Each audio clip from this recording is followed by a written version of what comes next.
नमस्कार, मैं हूं सिद्धांत और स्वागत है आपका IBC 24 डिजिटल में। आज इस पॉडकास्ट में हम बात करने वाले हैं अंडमान निकोबार द्वीप की। दरअसल IBC 24 टीम ने हाल ही में अंडमान निकोबार द्वीप का दौरा किया था। वहां हमारी टीम पहुंची थी, जिन्होंने वहां की सभ्यता, संस्कृति को करीब से देखा, समझा, जाना। तो हमको लगा कि आप तक भी ये जो अनुभव है पहुंचाया जाना चाहिए। उसी टीम के हिस्सा रहे हमारे वरिष्ठ पत्रकार सौरभ सिंह परिहार जी वहाँ के रोमांचित अनुभव के साथ मौजूद हैं। चलिए सीधे उनसे बात करेंगे और उनसे जानेंगे उन्होंने क्या कुछ वहाँ पर अनुभव किया। सर, बहुत स्वागत है आपका। थैंक यू सिद्धांत। सर, मेरा सबसे पहला सवाल ये रहेगा कि आपका उद्देश्य, आप वहाँ अंडमान निकोबार गए, जी। कैसा आपका वहाँ पर उद्देश्य रहा, किस लिए आप गए, फिर उसके बाद आपको कैसा लगा वहाँ पर पहुँचने के बाद? बिल्कुल देखिए, मैं देश के लगभग 20 से ज़्यादा राज्यों में घूम चुका हूँ और हर साल जी। 2 से 3 राज्यों में जाने का मौका मिलता है। जी। कभी फैमिली के साथ, कभी ऑफ़िस के टूर पे, तो कभी दोस्तों के साथ। जी। लेकिन अंडमान निकोबार का जो इस बार का टूर था, जी। वो अमेज़िंग एक्सपीरियंस था। अच्छा। मतलब ऐसा लग रहा था कि हम कहीं दूसरे द्वीप में आ गए हैं।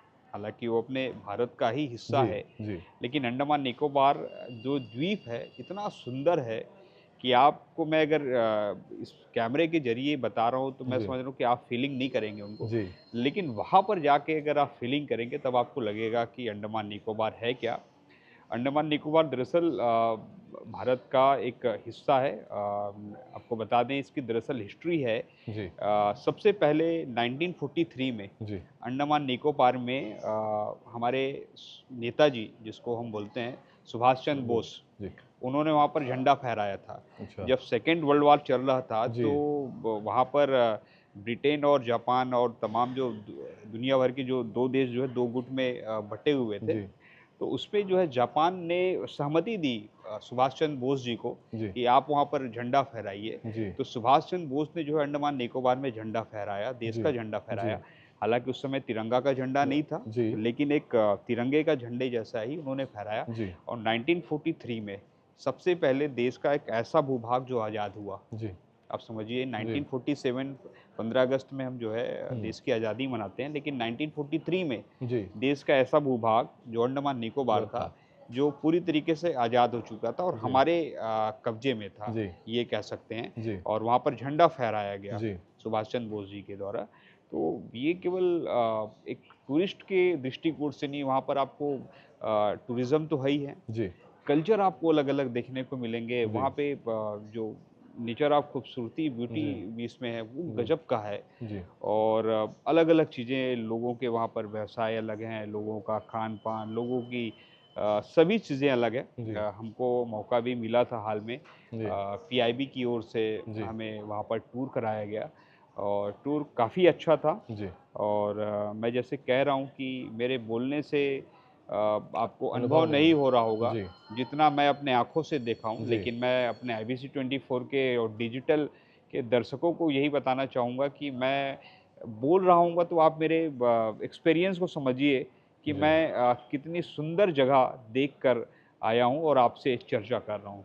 तो बिल्कुल बात की जाए जिस जिस प्रकार से आपने वहाँ की संस्कृति के बारे में बोला, कल्चर के बारे में बोला, किसी भी जगह की पहचान कल्चर से ही होती है। आपने वहाँ के कल्चर को किस प्रकार से अलग पाया या फिर जिस प्रकार से भारत का भी जो कल्चर है, जो द्वीप से अलग जी। होकर के, तो क्या ये दोनों में क्या समानताएँ हैं और क्या अगर अलग है कुछ तो क्या है दोनों में? बिल्कुल देखिए, लगभग अंडमान निकोबार जी।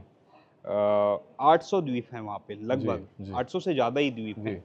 लेकिन वहाँ पर लोग रह रहे हैं, जी। वो केवल द्वीप है 39, जी। जिसपे केंद्र और वहाँ की, चूँकि चीज़ें। केंद्र शासित जी। प्रदेश है, केंद्र के अंडर में जी। जैसे दिल्ली आता है, जी। उसी तरीके से अंडमान निकोबार है। तो वहाँ पर ये 800 द्वीप हैं, जी। 800 से ज़्यादा द्वीप हैं। जी। और वहाँ पर जो कल्चर है, वो ट्राइबल कल्चर ही ज़्यादा है, जी। चूँकि और अफ्रीकन उस पे जी। ज़्यादा हैं। जी। क्योंकि वो जो द्वीप बना है, जी। वो द्वीप भारत से अलग है। जी। अगर भारत की सीमा से अगर देखें, चेन्नई या विशाखापट्टनम जी। से, तो हुँ। हज़ारों किलोमीटर की दूरी पे है। जी। आप अगर कुल देश की उत्तर से दक्षिण कश्मीर से कन्याकुमारी देखें जी। तो वो लगभग 3200 किलोमीटर है। जी। लेकिन अगर इधर से अंडमान जा निकोबार हम जाएँ तमिलनाडु से विशाखापट्टनम से, हुँ, तो वो ही दूरी पड़ती है। तो आप अच्छा। सोचिए कि एक द्वीप में जाने के लिए वहाँ पर कितना मतलब दूरियाँ आपको तय दुनिया करनी पड़ेगी। तो उसमें यही है कि वहाँ का कल्चर भी बहुत शानदार कल्चर है। जी, वहाँ की आबादी 4 लाख के जी, लगभग आबादी है। जी, हालाँकि जिस तरीके से टूरिज़्म और हुँ, सुंदरता और ख़ासकर सोशल मीडिया आने के बाद जी, जो है वहाँ पे लोग आ रहे हैं, लोग जी, बस रहे हैं वहाँ पर और 4 लाख पॉपुलेशन है अलग-अलग द्वीपों में। अभी डेवलपमेंट बहुत सारे हो रहे हैं। जी, लेकिन आपने कहा कि वहाँ के कल्चर को लेकर तो कल्चर अब आज भी जी, कई द्वीपों हैं कई द्वीप है, जी, आइलैंड है, जी, जहाँ पर आप जाएँगे, लोग आपको उस नज़रिए से नहीं देखेंगे जैसे हम और आप हैं। जी, वो अभी भी अपने आप को वहाँ पर आइसोलेट करके रखे हैं, ये कह सकते हैं। कुछ द्वीप हैं जहाँ पर अभी भी लोग उसी तरीके से अपना जीवन जीवन जी रहे यापन हैं। करते हैं और बहुत ही नेचुरल है। हम और आप जो है भौतिक सुख संसाधन में हुँ, हुँ, वहाँ के लोग अभी भी प्रकृति से ही अपना जीवन यापन, अपना रोज़गार, अपना खान-पान, अपना कल्चर, अपना हर चीज़ जो है उनका प्रकृति से जुड़ा हुआ है। जी, आप सोचिए कि अंडमान निकोबार लगभग 8000 वर्ग किलोमीटर में है जी, और उनका 8000 वर्ग किलोमीटर में लगभग 1500 वर्ग किलोमीटर केवल समुद्री तट है। अच्छा, मतलब आप जो है अगर 100 किलोमीटर बाद जाएँगे तो आपको फिर रोड नहीं मिलेगी। जी, अगर आपको उस द्वीप में जाना है तो आपको जो है शिप से जाना शिप पड़ेगा, से आना क्रूज़ से पड़ेगा। जो है जाना पड़ेगा। हुँ, तो ये बहुत सारी परिस्थितियाँ हैं हुँ, और पूरे दुनिया में जो है अंडमान निकोबार को जाना जाता है अपने सौंदर्यता के लिए, टूरिज़्म और ख़ासकर प्राकृतिक सौंदर्यता के लिए। और वहाँ पे तो समुद्रों का तट कहा जाता है, जी, समुद्रों का स्वर्ग कहा जाता है। जी, आपको बता दें कि जी, अंडमान निकोबार को जी, पूरी दुनिया में समुद्रों का तट का स्वर्ग कहा जाता है। जी, पैराडाइज़ हुँ, बीच जी, कहा जाता है। तो बहुत अच्छा एक्सपीरियंस था जी। और ऐसी बहुत सारी चीज़ें हैं जो आपको वहाँ पे देखने को मिलेंगी। तो अगर छत्तीसगढ़ के लोग वहाँ जाना चाहते हैं, तो वहाँ पर क्या फैसिलिटीज़ हैं? क्या कुछ बदलाव और क्या कुछ वहाँ पर जो सुविधाएँ लोगों के लिए उपलब्ध हैं आज के वक़्त पे? किस प्रकार से लोग अनुभव ले सकते हैं उन सारी चीज़ों का जाकर के वहाँ पर? बिल्कुल, देखिए ये आपने बहुत सही सवाल पूछा और एक टूरिस्ट जब कहीं जाना होता है तो उनको मन में बहुत सारी शंकाएँ रहती जी, है, कहाँ से जाएँ, कैसे कैसे जाएँ? जाएँ, जी। क्या खाएँ, कहाँ रुकें?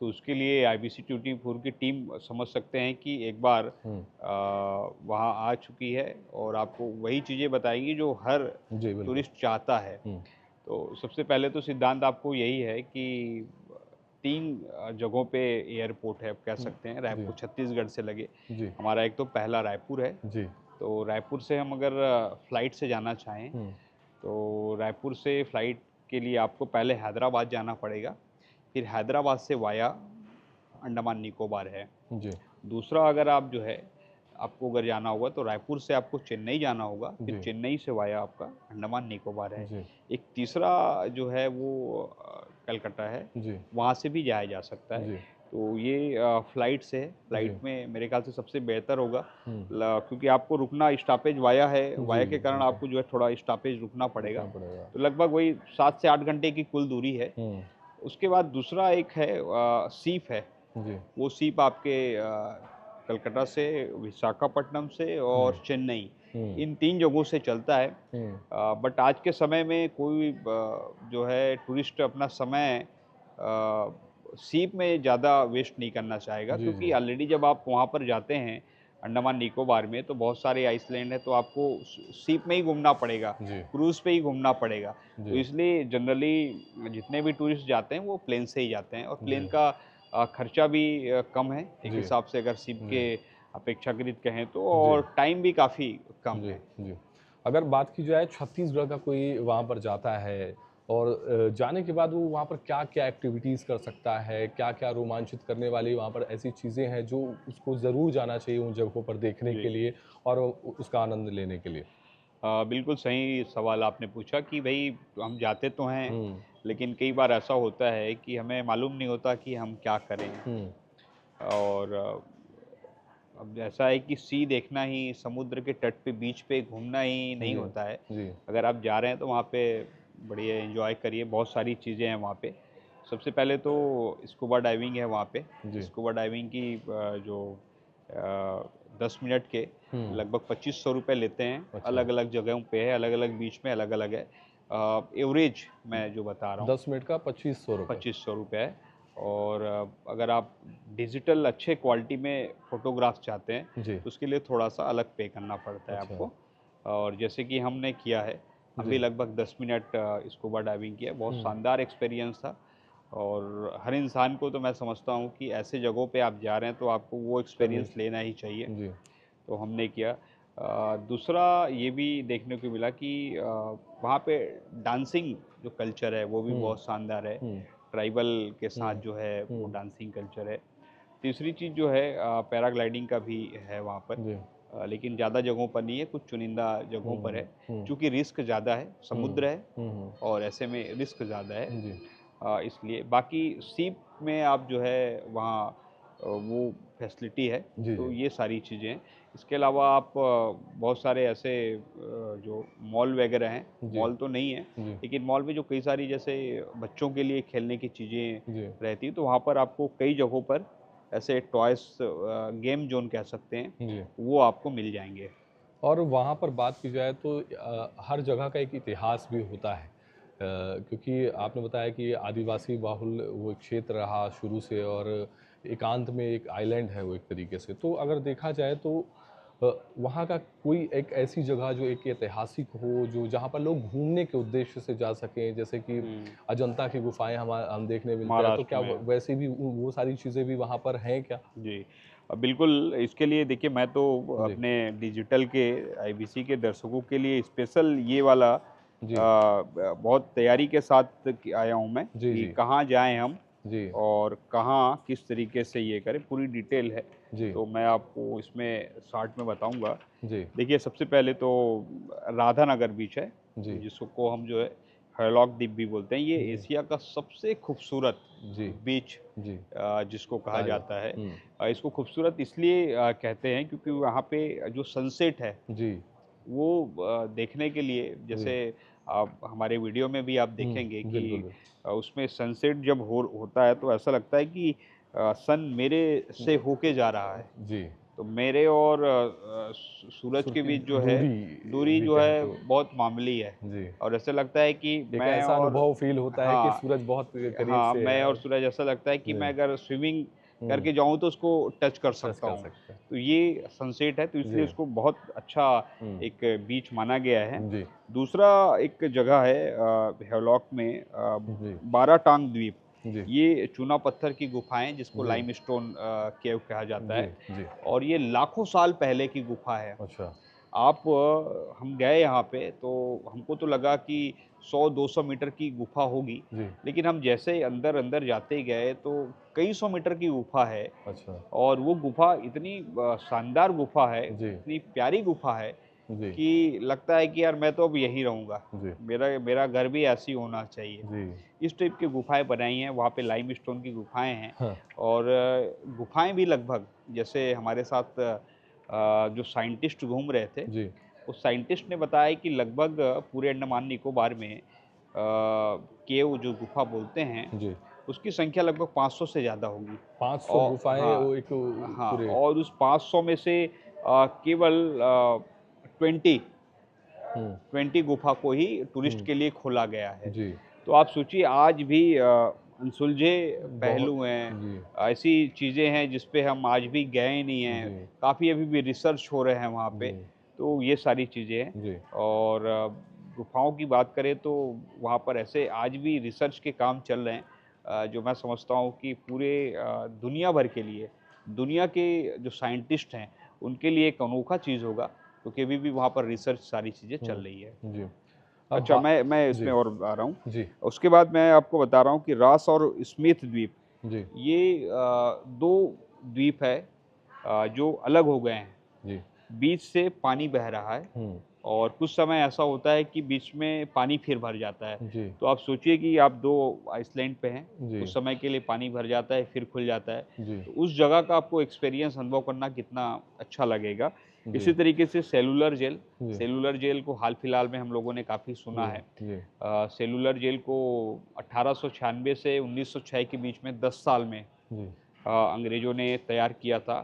उनके लिए तैयार किया जो स्वतंत्रता संग्राम सेनानी थे हमारे, जी। जो देश की आज़ादी के लिए मर मिटने के लिए अंग्रेज़ों के खिलाफ लड़ाई लड़ रहे जी। थे। जी। तो ऐसे जो स्वतंत्रता संग्राम सेनानी हैं, जी। उनको वहाँ पर काला पानी की सज़ा दी जाती थी। जी। अंडमान निकोबार की जो सेलुलर जेल है, जी। उसको कहा जाता था ये काला पानी की सज़ा है। सजा। तो काला पानी की सज़ा दरअसल 2 मायने में है। पहला तो ये कि आप समुद्र को देखेंगे जी। तो वहाँ पर 3 कलर दिखते हैं। पहले आप देखेंगे तो आपको ग्रीन दिखेगा, जी। दूसरे में आपको मिडिल में ब्लू दिखेगा और जब आप दूर तक कोई चीज़ को देखते हैं तो आपको ब्लैक ही नज़र आता है। जी। तो जब वहाँ पर हमारे स्वतंत्रता संग्राम सेनानी रहे होंगे जिसको अंग्रेज़ों ने कैदी कहा जी। या अपराधी कहा, वो जब बेचारे देखते रहे होंगे तो उनको लगता होगा कि अब हमारे घर हमारे पास अब कोई आएगा नहीं, पूरा काला-काला दिख जी, रहा है। बिल्कुल। दूसरी चीज़ कि वहाँ पर क्योंकि देखिए आज तो सुविधा है, जी। प्लेन है, सीप है, तो हम लोग आ जा रहे हैं, कुछ घंटों में आ जा रहे हैं। लेकिन जब काला पानी की सज़ा होती थी तो कौन जाएगा मिलने के लिए? जी, बिल्कुल। क्योंकि तो क्योंकि हाँ। क्योंकि उनके पास फैसिलिटी तो थी नहीं जी, जी। और ऐसी चीज़ थी उस समय तो कोई थे भी नहीं, केवल जी। सेलुलर जेल बनाया गया था जी, जी। 1896 1906 के बीच में। तो इसीलिए काला पानी कहा गया क्योंकि आपके लोग मिलने नहीं जा पाएँगे और का पानी भी काला-काला दिखने लगा। जी। लोग बहुत परेशान थे और क्रूरता काफ़ी सहा हमारे स्वतंत्रता से। स्वतंत्रता संग्राम सेनानियों ने, फ्रीडम फाइटर ने जी। और वहाँ पर वीर जी। सावरकर को लेकर जो है सबसे काफ़ी चर्चा ज़्यादा होती है। चर्चा होती है। जी। तो वीर सावरकर को लेकर भी जो कई बात कही जाती हैं कि उन्होंने माफ़ीनामा लिख के बाहर आए। जी। लेकिन आप जब जाएँगे सिद्धांत वहाँ पे जी। तो मालूम चलेगा कि प्रताड़ना किस तरीके से रही होगी। इतनी ज़्यादा क्रूरता अंग्रेज़ों ने की है हमारे फ्रीडम फाइटर के साथ कि जी। आप राष्ट्रीय संग्रहालय घोषित अभी नेशनल म्यूज़ियम उसको घोषित किए हैं अभी जी। 1969 में मोरारजी देसाई जी जब जी। प्राइम मिनिस्टर जी। थे, तो उन्होंने इन्हें किया था। तो अब उसके बाद वो पूरा म्यूज़ियम बनाया गया है, उससे पता चलता है कि बहुत क्रूरता किए थे और जी। वास्तव में आज हमारा देश आज़ाद हुआ है। उन स्वतंत्रता संग्राम सेनानियों के लिए। बदौलत जी, तो बिल्कुल। प्रधानमंत्री नरेंद्र मोदी ने भी जो है उसके लिए भी बहुत सारे कैंपेन चलाया था कैंपेन और खुद चलाए वहाँ और पहुँचे थे जी, और स्कूबा तो डाइविंग भी की सेलुलर थी। जेल हुँ। जो है हमें बताता है कि हमारी आज़ादी जी। के वीर स्वतंत्रता संग्राम सेनानियों ने किस तरीके से जी, बिल्कुल। वहाँ पर रहे और क्रूरता झेली और आज हम जो आज़ाद भारत में हैं, आज जी, और हम जो बात कर रहे हैं, उन्हीं की वजह से है। बिल्कुल। और बात की जाए तो अंग्रेज़ों को भी ऐसे ही कैदी क्योंकि जब भी वीर सावरकर की बात होती है तो जो विपक्ष भी होता है और जो दूसरे लोग ऐसे होते हैं तो लगातार घेरने का काम करते हैं वीर सावरकर के माफ़ीनामे को जी, लेकर के। लेकिन एक सवाल यहाँ पर ये भी पैदा होता है कि अंग्रेज़ उन्हीं कैदियों के अपराधियों को काला पानी की सज़ा देते थे जो उनके लिए सबसे ज़्यादा खतरनाक हुआ हुँ। करते थे। तो ये एक दूसरा पक्ष भी है। तो यही जी, समझना चाहिए जी, भई उस समय अब स्थिति दूसरी थी। जी। मैं एग्ज़ाम्पल बता रहा हूँ हुँ, कि हुँ, मान लो मैं लड़ रहा हूँ कि किसी के खिलाफ़ हुँ। में जी, और मुझे जेल भेज दिया जा रहा है, जी, लेकिन मैं तो लड़ रहा हूँ देश के लिए ना। बिल्कुल, मैं अंग्रेज़ों के खिलाफ़ लड़ रहा हूँ बिल्कुल। और मुझे जेल भेज दिया जा रहा है। हुँ, लेकिन हो सकती है कि मेरी स्ट्रैटेजी कुछ दूसरी हो और मैं दरअसल माफ़ीनामा नहीं कहा जाता था। जी, दरअसल आज भी होता है कि आप कोई भी जैसे प्रोटेस्ट हो या कोई भी स जो जी, इसमें कहें कोई भी एक आपराधिक जी। किस्म के जो लोग रहते हैं, आज भी होता है हाँ, बिल्कुल। कि आपको फॉर्म भरना होता है। उसमें हुँ, माफ़ीनामा जैसी चीज़ नहीं रहती। बिल्कुल। जब आपको बेल मिलता है, जैसे हुँ, अभी हम कई लोगों का जेल देख रहे हैं, कई लोगों को बेल मिल रहा है अभी हुँ, हुँ, छत्तीसगढ़ में, हुँ। कई नेताओं को, कई अधिकारियों को, तो वही कहा जाता है उसमें कि आपको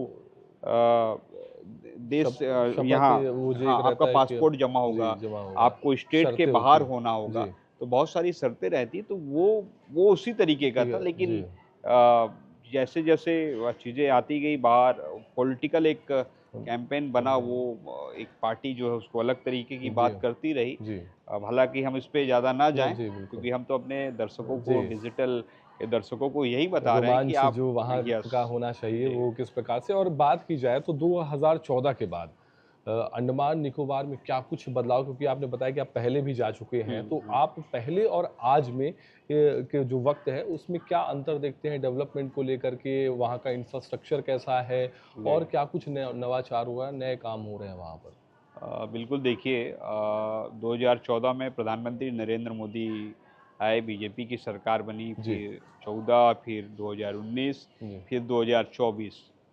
तो इसमें देखा गया इन सालों में हुँ, कि अ, सबसे पहले तो इंफ्रास्ट्रक्चर पे काम किया गया। जी, इंफ्रास्ट्रक्चर पे काम किया गया इसलिए ताकि टूरिस्ट आएँ, तो उनको बेहतर फैसिलिटी मिल सके। जी, अब कोई भी टूरिस्ट आता है तो स्वाभाविक रूप से उनको वहाँ की खूबसूरती या उनको अपने फ़ोटोग्राफ्स या बहुत सारी चीज़ें, उसके लिए कम्युनिकेशन की बहुत ज़रूरत है। जी, तो वहाँ पे टेलीकॉम सेक्टर पे बहुत काम किया गया। जी, बीएसएनएल तो लगभग मुझे आंकड़ा याद नहीं आ रहा है, जी, लगभग 3000 किलोमीटर तक, जी, 3000 किलोमीटर चेन्नई से लेके अंडमान निकोबार के जो है कई द्वीप तक जो उन्होंने केबल वायर जो है वो जी, ले गए हैं।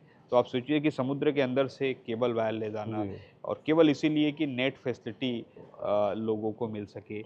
इसके अलावा भी हमने हाल-फिलहाल में देखा कि वो जो है भारत सरकार वहाँ पे एक बहुत ही शानदार जो पोर्ट है जी, जी, निकोबार में, हुँ, वहाँ हुँ, पर पोर्ट तैयार करा रही है। अच्छा, दरअसल इसलिए बना रही क्योंकि आप अंडमान निकोबार से देखेंगे तो इंडोनेशिया, जी, मलेशिया, जी, सिंगापुर, जी, म्यांमार, ऐसे बहुत सारे देश हैं, जिन देशों में हम लोग भी जाते हैं।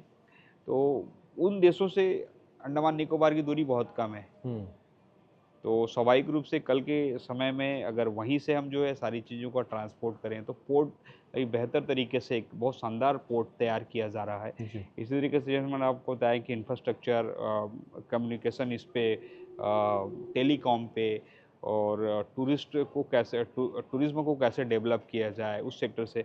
उसके अलावा बहुत सारे रिसर्च सेंटर जी, वहाँ पर बनाए गए हैं। उसपे एक जियोलॉजिकल सेंटर है वहाँ पर, जी, जहाँ पर जो अंडमान निकोबार में जितने भी जीव-जंतु मिलते हैं, उस पर रिसर्च हो रहा है। हुँ, नई-नई चीज़ें, फिश कितने प्रकार की हैं, केंचुआ जी, कितने प्रकार के हैं, जी, मगरमच्छ कितने प्रकार के हैं, साँप कितने प्रकार के हैं, छोटी-छोटी तितलियाँ हैं, मतलब सारी हज़ारों प्रकार चीज़ें, के जीव-जंतु हैं। उसका जो रिसर्च वहाँ पर चल रहा है। तो वो रिसर्च भी काफ़ी अच्छा रिसर्च है, जी, क्योंकि अंडमान निकोबार में लोग ज़्यादातर नहीं रहे, भीड़ तो अभी पहुँची है कुछ जी, सालों में, जी, लेकिन उससे पहले कि वहाँ पर लोग नहीं गए, इसलिए जो सरीसृप कह सकते हैं, जी, वो वहाँ पर ज़्यादा पाए गए। उसके अलावा ये भी देखा गया कि होटल्स ज़्यादा से ज़्यादा वहाँ पर फैसिलिटी दिया जा जी, रहा है, जी, टूरिस्ट के दृष्टिकोण से। शिप ज़्यादा बढ़ाया जा रहा है, जो जी, फेरी कहा जाता है, जी, जो राउंड मारते हैं, हुँ, तो हुँ, शिप की संख्या है, वो ज़्यादा से ज़्यादा बढ़ाया जा रहा है। जी, एयरपोर्ट भी तैयार किए जा रहे हैं। उसके अलावा जो प्राइवेट सेक्टर्स में जो लोग आना चाहते हैं, जी। उसको वहाँ की जो एडमिनिस्ट्रेटिव है, वो काफ़ी मदद कर रही है। अच्छा, आपने कई चीज़ों के बारे में बताया। एक सबसे बड़ी चीज़ होती है, हम कहीं भी घूमने जाना चाहते हैं, तो हम अपने घर से बहुत दूर निकल कर के कहीं जाते हैं, तो एक सबसे बड़ा सवाल उठता है सुरक्षा। क्या हम उस जगह पे जाएँगे तो वो जगह कितनी सुरक्षित है हमारे घूमने के लिए, क्योंकि हम अपने परिवार के साथ में जाते हैं। जी। तो सुरक्षा के दृष्टिकोण से वहाँ पर क्या कुछ चीज़ें हैं और लोगों को जाना चाहिए कि सुरक्षित है वो ये क्षेत्र? बिल्कुल, देखिए हुँ, मेरे लिए भी ये जानकर हैरानी हुई जी, सिद्धांत जी, जी। कि वहाँ पर हम जब गए, हमें जानकारी हुई हुँ, कि पोर्ट ब्लेयर में, अंडमान निकोबार में जी, क्राइम केसेस, जी, बताऊँगा तो हैरानी होगी आपको, 0 है, जी। 0 है। पूरे 0 देश में सबसे कम अगर कहीं क्राइम केसेस है, तो अंडमान निकोबार अंडमान में। निकोबार में है। तो आप सुरक्षा के लिहाज से तो छोड़ ही दीजिए जी, कि हमको सुरक्षा नहीं मिलेगी, ऐसा जी, वहाँ पे बहुत फ्रीडम है। जी, बिल्कुल। वहाँ पे कोई क्राइम है ही नहीं है, वहाँ पर हुँ, बहुत ही, तो जैसे मैंने बताया कि जी, वहाँ पर क्राइम रेट जो है जी, 0 है। 0 जैसे हमारे साथ पुलिस घूम रही थी, जी, जी, तो हमने पुलिस को पूछा कि यहाँ पर क्राइम किस-किस तरीके से होते हैं? जी, तो उन्होंने बताया कि यहाँ पर क्राइम जो है, जी, जो होता है वो चोरी के मामले ज़्यादा आते हैं, अच्छा, और वो भी किस तरीके की चोरी कि घर में किसी का आपसी विवाद है, हम्म। किसी के एक दूसरे पर आरोप लगा दिए, लड़ाई हम्म। झगड़ा इस तरीके की। मर्डर वगैरह की बात तो जो है सालों में एक आध आती है। अच्छा। मर्डर की घटना जो है हम्म। सालों में एक आध घटना हम्म। आती है, ऐसा हम्म। पुलिस वाले बता रहे थे। बाकी बहुत सेफ हम्म। जगह है, जी। बहुत ही सेफ जगह है। और बात की जाए तो किस प्रकार से, जैसे भारत से बहुत सारे लोग जाना चाहते हैं, बहुत लोग जाते हैं ऐसे आइलैंड वगैरह जो समुद्र के चारों तरफ से घिरे हो, तो लोग मालदीव्स का बहुत जिक्र करते हैं और वहाँ जाना बेहद पसंद करते हैं। पर अगर हम अपने दर्शकों को ये बताना चाहें कि मालदीव से भी बेहतर अंडमान आप जा सकते हैं, तो उसमें थोड़ा सा बेसिक डिफरेंस क्या होना चाहिए जो आपको लगता है इन जी, दोनों जगहों के बारे में, क्योंकि दोनों जगहों के बारे में आपने सुना है और जी, आप गए भी हैं जैसे जी। अंडमान। बिल्कुल, मालदीव को लेकर जो है देखिए वो तो अब कंट्री है, हाँ। तो उनके अपने अलग करेंसी हैं, जी। अपने अलग गवर्नमेंट है, हम्म। सब कुछ जी। अलग हो जाता है। जी। लेकिन प्राकृतिक सौंदर्यता अगर इस पे देखें, हम्म। तो अंडमान निकोबार भी उतना ही खूबसूरत है, खूबसूरत है। जितना कि मालदीव मालदीव है। को बोला जाता और मैं तो कहता हूँ कि जाना चाहिए, देश है। जी। दुनिया घूमना चाहिए, जी। लेकिन पहले अपने घर को घूम लेना चाहिए, जी। फिर आप देश दुनिया को दुनिया भर के जी। जो कंट्रीज़ है वो घूमें। हम्म। और अंडमान निकोबार के लिए कोई भी आपको पासपोर्ट, वीज़ा ऐसे कुछ चीज़ की ज़रूरत नहीं है, वो तो हमारे भारत देश का ही हिस्सा है, जी। केंद्र शासित प्रदेश है। तो मैं यही कहना चाहूँगा कि एक बार आपको अंडमान निकोबार जाना चाहिए और वहाँ की खूबसूरती का जी। अनुभव आपको लेना चाहिए। जी। और अच्छा लगेगा जब जी। आपको आप जानेंगे कि जैसे हमारे साथ पहला एक्सपीरियंस यही हुआ जी। कि हमको मालूम ही नहीं था कि जी। हम तो पेपर में पुस्तक में, बुक पढ़ते थे। में पढ़ते रहे हैं, टीवी में देखते रहे हैं जी। कि अंडमान निकोबार हमको सबसे ज़्यादा इसलिए याद आता है कि सबसे पहला अगर मानसून आता है देश जी। में, जी। तो तो आता है अंडमान जी। निकोबार से। जी। जो छत्तीसगढ़ से ओह, इधर आंध्रा जी। इधर होते हैं, हमारे छत्तीसगढ़ के लिए हम लोग ब्रेक करते हैं जी। कि अंडमान निकोबार पहुंचा हम्म। मानसून, हम्म। अब अंडमान निकोबार से आगे बढ़ मतलब गया। अब जैसे ही अंडमान का हाँ, नाम आता है कि तो पहला हमारा वही था, जी। लेकिन हम यह बताए ना कि अब जब जाएंगे हम्म। तब आपको पता चलेगा कि जी। बहुत शानदार जगह है वो। तो बिल्कुल देखिए किस प्रकार से जो है अंडमान निकोबार सुरक्षित भी है, खूबसूरत भी है और अद्भुत भी है, और हर किसी को वहाँ पर जाना चाहिए। अगर आप दूसरे किसी देश और दूसरे किसी आइलैंड में जाना का सोच रहे थे, तो उसके जगह आप अंडमान निकोबार को भी अपना नेक्स्ट डेस्टिनेशन बना सकते हैं। और सर आपने बेहद ही खूबसूरती से सारी चीज़ें बताई, अपना एक्सपीरियंस साझा किया, और बेहतर ही मुझे लगता है कि जो भी आपकी इन बातों को सुनेगा, और वो निश्चित रूप से वो भी जाने के बारे में जो है विचार करेगा। और बात की जाए तो हर किसी को जाना चाहिए, क्योंकि अपना जो आपने एक बात जी, कही कि दुनिया घूमनी चाहिए, लेकिन सबसे पहले अपने देश अपना को देश में। घूमना। बहरहाल अगर आप देश से बाहर जाने का मन बना रहे हैं, तो एक बार अंडमान निकोबार आपको ज़रूर विजिट करना चाहिए, क्योंकि सौरभ जी का जो अनुभव था वो काफ़ी एक्साइटिंग रहा। हमको उम्मीद है कि आपका अनुभव भी लोगों के काम आएगा। और वहीं मिलते हैं किसी एक नए वीडियो में नई चर्चा के साथ। तब तक के लिए नमस्कार।